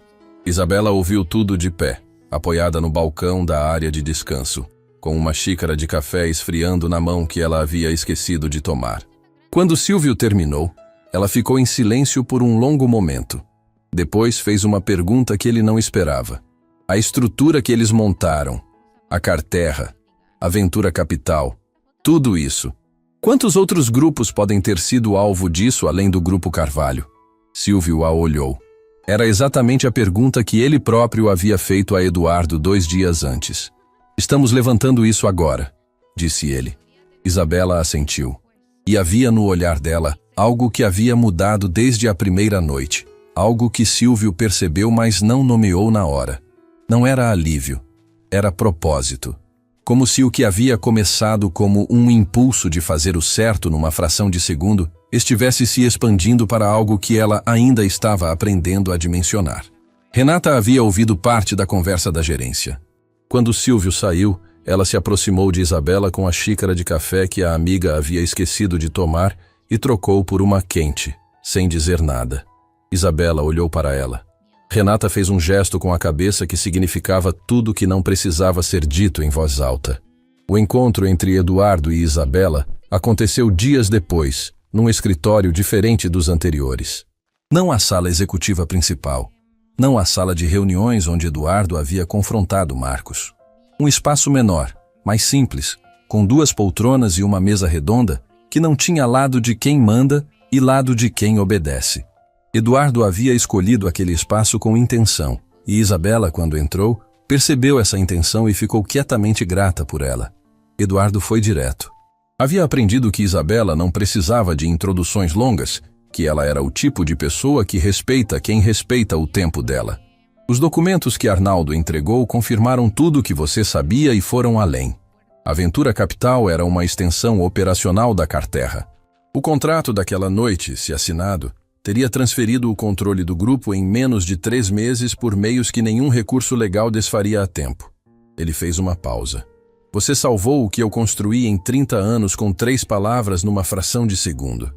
Isabela abriu a boca para dizer alguma coisa. Eduardo continuou antes que ela pudesse. Eu sei que você não fez por mim. Você não me conhecia. Você fez porque era certo. E eu respeito isso mais do que qualquer coisa que você poderia ter feito por qualquer outro motivo. Outra pausa. Mas o fato de você ter feito pelo motivo certo não muda o que é devido a você pelo que foi feito errado. E o que foi feito com você na estrutura holding foi parte de uma estrutura que eu agora tenho como provar. Isso muda a sua situação. Isabela olhou para ele com aquela calma que havia desconcertado todas as pessoas naquela história desde a primeira noite. O que o senhor está propondo? Eduardo colocou sobre a mesa um documento. Não um contrato de 23 páginas. 2 páginas simples, com linguagem direta, que Isabela leu devagar, 2 vezes, com a atenção de alguém que foi queimado por documentos antes e aprendeu que cada linha importa. O que estava escrito ali era uma combinação de reintegração formal com remuneração retroativa pelo período em que sua carreira havia sido destruída por forças que agora havia como documentar, mais uma posição de consultoria de conformidade dentro do Grupo Carvalho com autonomia real, não autonomia de papel. E uma cláusula que Eduardo havia escrito ele mesmo, fora do padrão jurídico usual, que dizia em linguagem simples que Isabela Fontes nunca seria pressionada a silenciar sobre nada dentro daquele grupo, que denúncias de irregularidade seriam sempre tratadas como serviço e nunca como ameaça. Isabela terminou de ler. Ficou olhando para o documento por um momento. Isso não desfaz o que aconteceu, disse ela. Não era reclamação. Era apenas a verdade sendo dita por alguém que não sabia ser de outro jeito. Não desfaz, disse Eduardo. Nada desfaz, mas é o que pode ser feito agora com o que existe agora. E eu precisava que fosse suficientemente real para você decidir com clareza, não com gratidão. Aquela distinção, a diferença entre decidir com clareza e decidir com gratidão, ficou suspensa no ar entre eles por um segundo. Era o tipo de frase que revela o caráter de quem a diz. E Isabela, que havia desenvolvido ao longo de anos uma sensibilidade aguçada para a diferença entre pessoas que fazem o bem para se sentir bem e pessoas que fazem o bem porque entendem o que é certo, reconheceu o que havia naquelas palavras. Ela assinou, não com a caneta dourada que havia ficado intocada sobre aquela mesa no Soleil, com uma caneta simples que estava sobre a mesa redonda daquele escritório pequeno e sem hierarquia. E havia algo nessa diferença que Eduardo notou em silêncio, e que disse mais sobre como aquela história havia virado do que qualquer discurso poderia dizer. Naquela mesma semana, as autoridades competentes receberam o pacote de documentos que o jurídico do Grupo Carvalho havia organizado com base no material entregue por Arnaldo. A Carterra Gestão e Participações Entrou formalmente no radar de uma investigação que levaria tempo, que teria reviravoltas que ninguém ainda conseguia prever e que envolveria nomes além dos que haviam aparecido naquela história até ali. Arnaldo Vasconcelos cooperou, não de forma heróica, de forma pragmática, como alguém que entende que a cooperação é a única moeda que ainda tem valor quando tudo mais já foi exposto, mas cooperou. E dentro dessa cooperação havia informações que apontavam para outros grupos, outras fusões, outras Isabelas, que em outros momentos e em outros escritórios haviam encontrado o que não deveriam encontrar e haviam pago preços que não deveriam ter sido cobrados. Marcos Del Vecchio afastou-se do Grupo Carvalho. Não foi uma saída dramática nem um encerramento escandaloso. Foi o tipo de saída que acontece quando duas pessoas entendem que não há caminho de volta para o que existia antes, mas que o que vem a seguir ainda pode ter alguma dignidade se for conduzido sem destruição desnecessária. Eduardo havia aprendido a diferença entre justiça e vingança num momento suficientemente doloroso da vida para nunca mais confundir as duas. O contrato das 23 páginas foi preservado como evidência. Aquelas páginas que haviam estado abertas sobre a mesa no Soleil, com a caneta dourada ao lado esperando uma assinatura que nunca veio, tornaram-se parte do processo formal, não como símbolo, mas como prova. O tipo de prova que existe porque numa noite específica, num restaurante específico, uma mulher havia feito uma escolha que ninguém esperava dela e que ela mesma talvez não esperasse de si. Isabela trabalhou o último turno no Soleil, numa tarde que começou como todas as outras. Renata havia organizado o salão com o cuidado de sempre, as mesas no lugar certo, a iluminação calibrada para o horário, a música no volume que não compete com a conversa, mas preenche o silêncio. No final do serviço, quando os últimos clientes foram embora e as luzes do salão foram sendo apagadas uma a uma, Renata e Isabela ficaram no mesmo espaço de sempre. O espaço onde haviam trocado os silêncios que importavam durante todo aquele tempo. "Vai sentir falta?" perguntou Renata. Isabela olhou para o salão vazio, para as mesas cobertas com toalhas brancas, para as janelas altas que enquadravam as luzes da cidade lá fora, para o lugar onde havia estado naquela noite com uma garrafa de água na mão e uma decisão impossível na cabeça.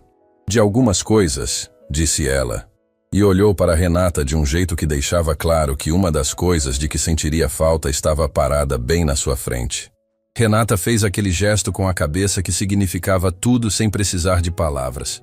Depois disse, com a franqueza direta que era a linguagem dela: "Você sabia, né? Desde o início, que ia custar." "Sabia", disse Isabela. E foi assim mesmo. Foi. O silêncio que veio depois não era triste. Era o silêncio de duas pessoas que haviam estado juntas num momento que importou, e que carregavam isso de formas diferentes, mas com o mesmo peso de quem sabe que aquele tipo de momento não acontece duas vezes numa vida. Isabela pegou o casaco, apagou a última luz da sessão que havia sido sua responsabilidade por todo aquele tempo e caminhou em direção à porta. Do lado de fora, a cidade esperava. Não a mesma cidade de quando ela havia entrado pela primeira vez naquela porta com um currículo abaixo da sua qualificação e a determinação silenciosa de quem recomeça sem fazer barulho. Era a mesma cidade geograficamente, as mesmas ruas, as mesmas luzes. Mas era outra coisa inteiramente quando vista pelos olhos de alguém que havia atravessado o que ela havia atravessado e chegado do outro lado ainda em pé, ainda inteira, ainda capaz de olhar para frente sem precisar fingir que o que ficou para trás não havia existido. A maior parte das histórias de redenção, pensou Isabela enquanto caminhava, são contadas do ponto de chegada para trás. Como se a redenção fosse o destino e tudo antes fosse apenas o caminho. Mas ela havia aprendido que não é assim. A redenção não está no destino. Está em cada passo dado na direção certa mesmo quando o destino ainda não está visível. Está na garçonete que serve água e reconhece um crime. Está na mãe que responde que está apenas cansada e decide na mesma frase que não vai deixar o cansaço ganhar. Está em 3 palavras sussurradas num restaurante de luxo por uma mulher que não tinha nada a ganhar e tudo a perder e disse assim mesmo. O passo seguinte estava esperando. E ela caminhou em direção a ele. Semanas depois de Isabela assinar o documento naquele escritório sem hierarquia, O Grupo Carvalho emitiu um comunicado interno informando a reestruturação do setor de conformidade corporativa, sem drama público, sem declarações aos veículos de imprensa que vivem de escândalos, com a sobriedade de uma organização que havia passado por algo sério e havia escolhido responder com seriedade, não com espetáculo. O nome de Isabela Fontes aparecia no comunicado como responsável pela nova área. Silvio havia impresso o comunicado e deixado sobre a mesa dela na manhã em que ela assumiu o espaço, sem dizer nada, apenas com um copo de café ao lado. Isabela leu, dobrou o papel com cuidado e colocou no bolso do paletó que havia comprado na semana anterior, o primeiro paletó que comprava em anos, num gesto que parecia pequeno para qualquer pessoa de fora e que para ela tinha o peso de uma declaração inteira. Ela caminhou pelo corredor do andar executivo com a postura de alguém que não precisa provar nada para ninguém porque já provou tudo para si mesma. As pessoas que passavam cumprimentavam com a cordialidade natural de um ambiente profissional. Nenhuma delas sabia completamente a história.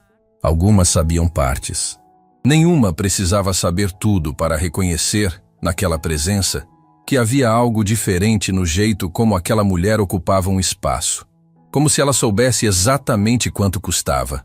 A investigação sobre a Carterra Gestão e Participações avançou com a lentidão própria dos processos que envolvem estruturas construídas por pessoas que conhecem bem os mecanismos que deveriam impedi-las, mas avançou. Os documentos entregues por Arnaldo, combinados com o material que o jurídico do grupo havia organizado e com informações que outras empresas, encorajadas pelo movimento inicial, começaram a fornecer, foram construindo um quadro que não tinha como ser ignorado. Arnaldo Vasconcelos afastou-se de todos os conselhos dos quais havia participado. Não foi uma saída voluntária no sentido pleno da palavra, mas foi conduzida sem que precisasse se tornar pública de forma humilhante. Havia acordado com Eduardo algo que nenhum dos dois havia chamado de acordo, apenas uma compreensão mútua de que certas saídas preservam mais do que a pessoa que sai. Preservam as pessoas que ficam e que não merecem ser arrastadas para o centro de algo que não construíram. Eduardo havia aprendido cedo e confirmado naquela experiência que destruir completamente uma pessoa raramente produz o resultado que parece prometer. O que importava não era o que acontecia com Arnaldo, era o que acontecia com a estrutura que ele havia alimentado. Era desfazer o que podia ser desfeito. Era garantir que o próximo Isabela em algum outro escritório tivesse uma chance que essa Isabela não havia tido. Marcos Del Vecchio saiu do Grupo Carvalho com um acordo formalizado que incluía sua cooperação plena com as autoridades em troca de condições que seu advogado havia negociado com precisão. Havia pessoas acima de Marcos na estrutura da Carterra, pessoas que a investigação ainda estava alcançando, e o que Marcos sabia sobre essas pessoas valia mais para o processo do que qualquer punição imediata que seu caso pudesse produzir sozinho. Eduardo havia participado da definição desse acordo com uma clareza que surpreendeu o próprio jurídico. Não havia pedido severidade além do necessário. Havia pedido verdade.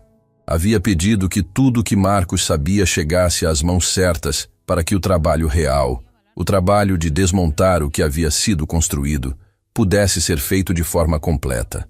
Era o tipo de decisão que separa quem entende justiça de quem apenas deseja satisfação. Beatriz soube de parte da história numa tarde em que ela e Isabela estavam na cozinha do apartamento, agora maior do que o anterior, com uma janela que dava para uma rua com árvores, detalhe que Isabela havia mencionado como condição quando foram procurar o lugar. Beatriz havia chegado da escola com a mochila pesada e a energia daquelas tardes em que tudo aconteceu ao mesmo tempo e precisa ser contado de uma vez. Quando terminou de contar, olhou para a mãe e percebeu que havia algo diferente naquele espaço. Não apenas o apartamento, algo no ar entre elas. "Você parece diferente", disse Beatriz, com aquela objetividade direta que as crianças usam, porque ainda não aprenderam que os adultos às vezes preferem não ser vistos tão claramente. Isabela sorriu. "Diferente como?" Beatriz pensou por um segundo, como quem procura a palavra certa num lugar onde as palavras ainda estão sendo organizadas. "Mais leve." Isabela ficou quieta por um momento. Depois puxou a filha para perto com um braço e ficou assim, com aquela criança que havia crescido vendo a mãe reconstruir o mundo, sem saber completamente o que isso havia custado, mas sabendo com toda a certeza que as crianças carregam que a mãe havia chegado do outro lado de alguma coisa grande. Eu tenho uma história para te contar, disse Isabela. Uma parte por enquanto. O resto quando você for maior. Beatriz se endireitou com a atenção específica de quem foi informado de que vai receber algo real. E Isabela contou. Não tudo. Não a extensão completa dos documentos, das investigações, dos nomes. Contou a parte que importava para aquela tarde, para aquela cozinha, para aquela criança que havia perguntado sobre tristeza anos atrás e mereceu uma resposta melhor do que a que havia recebido. Contou sobre uma noite num restaurante, sobre um contrato aberto sobre uma mesa, sobre uma mulher que foi levar uma garrafa de água e reconheceu algo que ninguém mais havia percebido. Contou sobre a escolha de dizer 3 palavras, sabendo que podia custar tudo. Contou sobre o que acontece quando você faz o que é certo não porque é seguro, mas porque é a única coisa que você consegue olhar nos olhos quando fica sozinha consigo mesma. Beatriz ouviu tudo com aquela atenção absorta, que é a forma mais pura de presença que existe. Quando Isabela terminou, ficou em silêncio por um momento. Depois disse uma coisa que Isabela levaria pelo resto da vida. Então foi você. Isabela franziu levemente a testa. Como assim? A mulher da história. Era você. Isabela respirou fundo. Era eu. Beatriz ficou processando aquilo por mais um segundo. Depois perguntou com a simplicidade direta de quem ainda não aprendeu a complicar o que é simples. Você tinha medo? Tinha, mas fez assim mesmo. Fiz. Beatriz assentiu devagar, como quem registra uma informação importante num lugar que não vai esquecer. E então voltou para a mochila com a naturalidade das pessoas jovens que absorvem as coisas grandes e seguem em frente como se o peso não existisse, quando na verdade ele existe e vai ficar ali, sendo carregado de outra forma, para o resto da vida. Eduardo Carvalho chegou ao grupo naquela manhã mais cedo do que o habitual, o que para ele significava antes mesmo de Silvio, que chegava cedo o suficiente para que a maioria das pessoas nunca soubesse que havia um horário ainda mais cedo do que o dele. Passou pelo corredor do novo setor de conformidade. A porta estava aberta. Isabela estava na mesa com 2 monitores e uma pilha de documentos organizados, com o tipo de precisão que revela que a pessoa não está aprendendo como trabalhar naquele espaço. Está lembrando. Eduardo parou na porta por um segundo. Isabela ergueu os olhos. Não houve discurso. Não houve a solenidade desnecessária que às vezes acompanha momentos que já têm peso suficiente por si mesmos. Eduardo apenas assentiu com a cabeça, o tipo de gesto que entre pessoas que se respeitam de verdade comunica exatamente o que precisa ser comunicado sem precisar de nenhuma palavra. Isabela assentiu de volta. E Eduardo continuou pelo corredor. Silvio, que havia presenciado a cena do final do corredor, ficou alguns segundos parado antes de retomar o caminho para a própria mesa. Havia trabalhado ao lado de Eduardo por anos suficientes para ter visto aquele homem em momentos de conquista, de perda, de pressão e de decisão. Mas havia algo naquele gesto simples, naquele assentir de 2 segundos entre o homem que havia construído um grupo inteiro e a mulher que havia salvado esse grupo com 3 palavras, que Silvio entendeu que nunca esqueceria. Era o jeito que as coisas certas parecem quando finalmente chegam, sem fanfarra, sem exagero, com a solidez discreta de algo que foi conquistado pelo caminho mais difícil e por isso tem uma qualidade que nenhum atalho poderia ter produzido. Numa tarde que chegou com aquela luz dourada que algumas tardes têm sem avisar, Isabela saiu do grupo Carvalho e caminhou pela rua com o mesmo par de sapatos que havia usado no primeiro dia no Soleil, anos antes, quando havia entrado pela porta de um restaurante de luxo com um currículo que escondia o que ela havia sido para não assustar o que ela precisava ser naquele momento. Havia uma distância enorme entre aquela mulher e esta, e ao mesmo tempo, nenhuma distância. Porque o que havia feito aquela mulher capaz de sobreviver ao que sobreviveu, reconstruir o que reconstruiu, e finalmente fazer o que havia feito naquela noite no restaurante, não havia nascido da derrota nem da reconstrução. Havia estado ali desde antes de tudo. Era o que ela era. As circunstâncias não criam o caráter de uma pessoa. Revelam o que já existia. Isabela pensou nisso enquanto caminhava. Pensou em todas as versões da própria vida que poderiam ter existido se uma única coisa tivesse sido diferente. Se ela houvesse virado o rosto naquela noite. Se houvesse colocado a garrafa de água na mesa e ido embora como deveria. Se o medo houvesse sido mais alto, por apenas uma fração, do que a convicção. Mas não foi. E não foi não porque ela fosse excepcional no sentido que as histórias de superação costumam vender. A pessoa diferente de todos. A heroína destinada, o ser especial que o universo escolheu. Foi porque ela havia feito num segundo de escolha real o que qualquer pessoa é capaz de fazer e que a maioria não faz por razões que são compreensíveis e humanas e por isso mesmo tão trágicas. Ela havia escolhido o que era certo sobre o que era seguro. Essa era a história inteira. Não precisava de mais do que isso para ser verdadeira. Não precisava de mais do que isso para importar. A rua continuava. As pessoas passavam com as histórias próprias carregadas em silêncio, como todo mundo carrega, sem que ninguém ao redor saiba o peso ou o destino. Isabela caminhou entre elas com a leveza que Beatriz havia notado na cozinha. Aquela leveza específica de quem não está mais carregando o que não é dele, de quem devolveu o peso para o lugar certo. E descobriu que os próprios ombros, sem aquilo, são perfeitamente capazes de sustentar o que realmente precisa ser sustentado. 3 palavras. Esse havia sido o começo. Não o fim, o começo.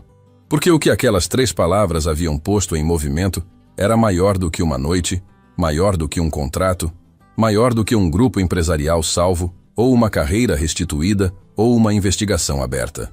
O que aquelas 3 palavras haviam posto em movimento era a prova, concreta e viva e irrefutável, de que uma pessoa comum, sem poder, sem proteção, sem nada além da clareza sobre o que é certo, pode mudar o curso de uma história que parecia já decidida. Pode sempre. Esse era o ponto, não a exceção, a regra.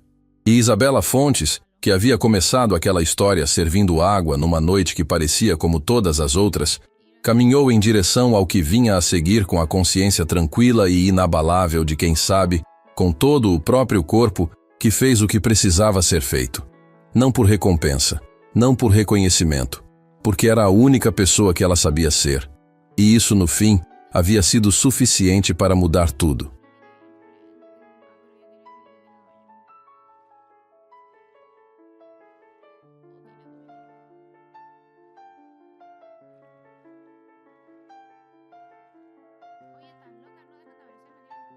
Hay que dejar algo bonito por último. Vamos a buscar ideas.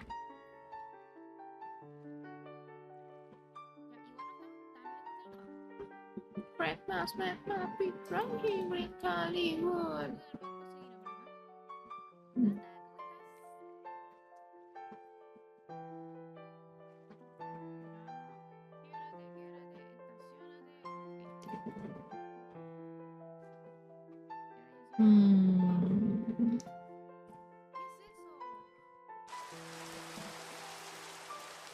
Ya.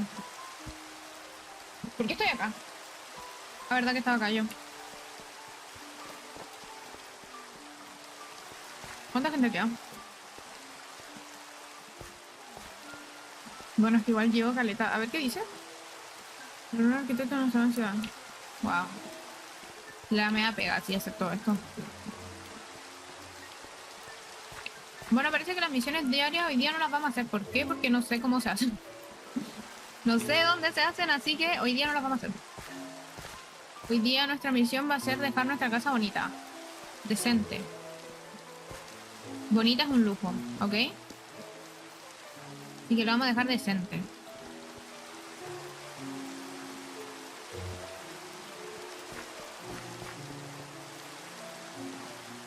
¿Por qué alguien está peleando con un Sync Trooper?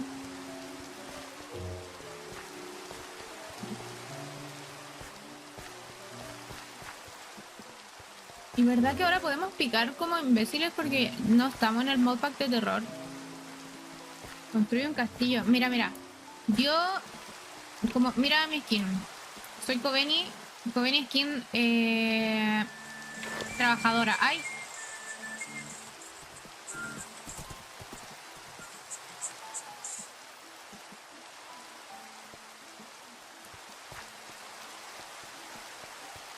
Bueno, Coven es quien trabajadora, entonces voy a Me ponerme... confundí de lado.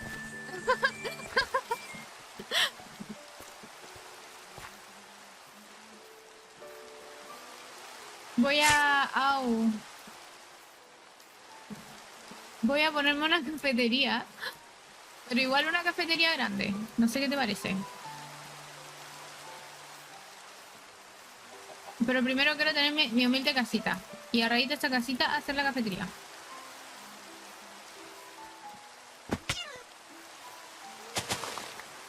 Clipea eso del Fador. Clipea lo que acaba de pasar del Fador. Porque mis mods no están aquí trabajando. Clipéalo y se lo pasáis a la lobby. Aquí hay que trabajar.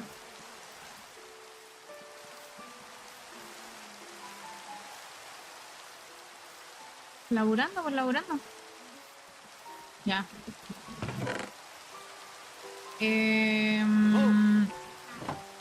Ah, qué susto. ¿Qué pasó? No, no te lo puedo creer. Ya, a ver. No veo nada. ¿Tienes antorchas? Antorcha, sí.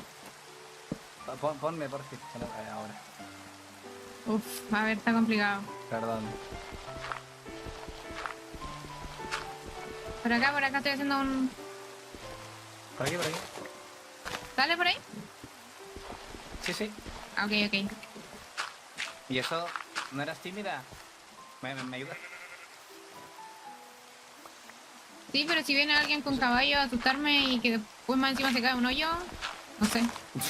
No sé quién pasa más vergüenza. Calla, calla. Ya, que ahí se fue.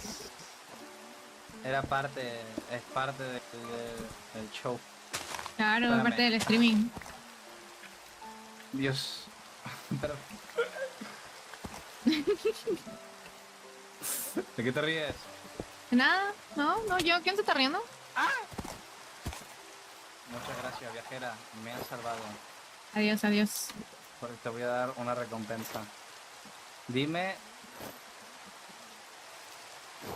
Bueno... No tengo nada, pero... No importa, no importa. Mira, Toma, yo te te voy a regalo dar una una recompensa, mira. Toma, Toma, te di una montura. yo te di un pingüino bebé. Cuídalo, cuídalo. ¿Cómo que no lo quieres?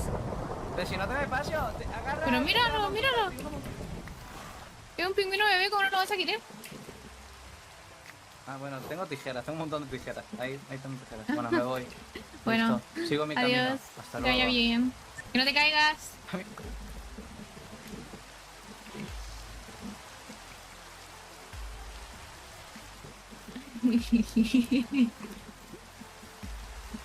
Y bueno, hay gente...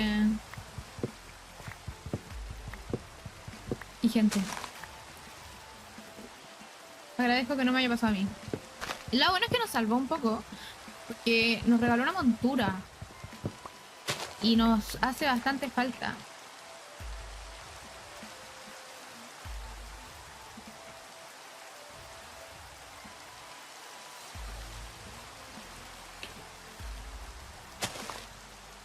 Por si acaso.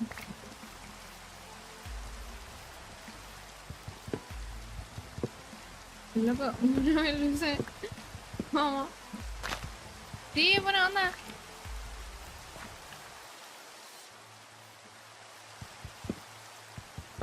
¿Qué es eso? ¿Por qué está montada en una...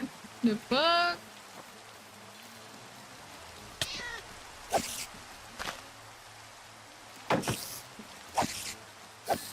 Listo.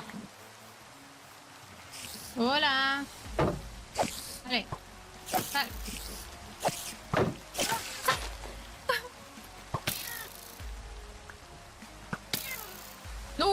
Mamita.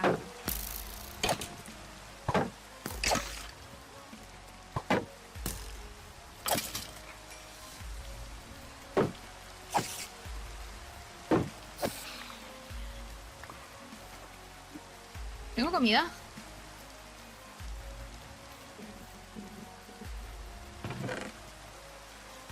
Sí, tengo comida, chica. La pregunta ofende. Y se acaba lo que menos le da. A ver, espérate.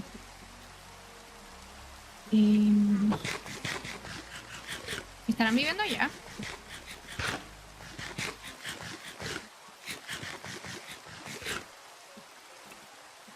Ya, a ver. Nuestra casa va a ser por aquí entonces. Bancan chat. Porque igual la gente se dispersó caleta. Mira, mira, ¿y estos qué onda? No, y son los que me habían adoptado, se fueron. Bueno. Menos mal. No me hubiera ido a Colchana con ellos.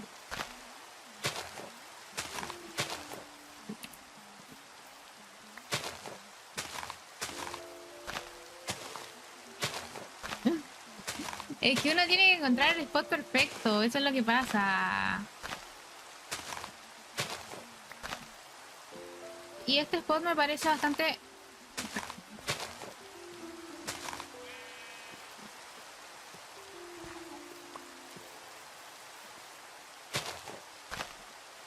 Es que la idea es que sea una cafetería que quede como en un lugar místico, y esto me parece bastante místico. Quiero ver el color de esta madera. Es moradita. Podría ser una cafetería morada.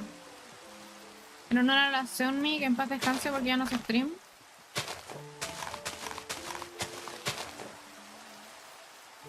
Y quiero madera oscura, pero para allá están ellos. Entonces me da como vergüenza. A ver, ¿esto me sirve?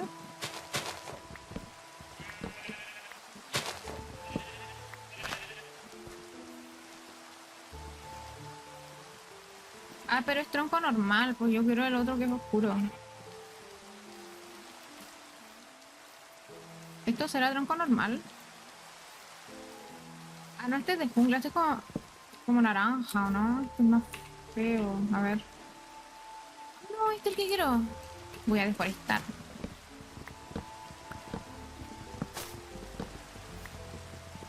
Caminando, vengan. Digamos caminando. Lo que yo tengo... Uy, Dios. Ahí está, de día, por fin se está haciendo de día. Hola, soy yo. ¿Aló? Es que sonaba un teclado y dije, ¿qué suena? Lo siento. Hola, mucho gusto. Soy yo y mi nula suspensión de ruido. Hola, Ella es, mucho la gusto. ella es la NPC número 1. Ah, hola, supongo.